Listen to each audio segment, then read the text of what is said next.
Evet. Neden? Yok. Pasta içeri girince. Pasta içeri girince dileğini söyleyeceksin. Kapı çalsın yok. Heyecanı başladı ya. Bir bak bakalım bu kadar insan niye bu kadar toplanmış acaba? Baktım. Dileğimi unuttum. Dileğimi unuttum. Şimdi zil kapı bir çalsın. Açacağız 68 tane mum yakacağım Filiz. Baban yapmış. Şu kadar. Evet. Dileğimi unuttum. Tamam. 48 Pasta mı geliyor? Kardeşinin yanına gel.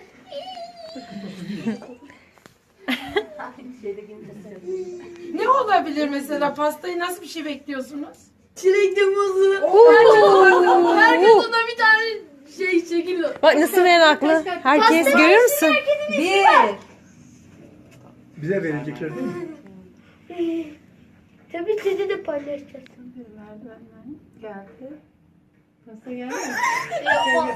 Merdivenden geldi. İyi ki doğdun pasta diyelim. Vallahi ki. Pasta geldi. Pasta geldi. İkisi de merdiven. Ufacık bir şey. Beklesin biraz Hacı abi. Pastayı beklesin. Bir pasta değil. Hayır daha pasta gelmemiş. Yarım gelmiş yarısı gelmemiş. Ay sevdim onu. Allah seni. Açıyorum şuraya gelin. Ay yok. Pasta geldi.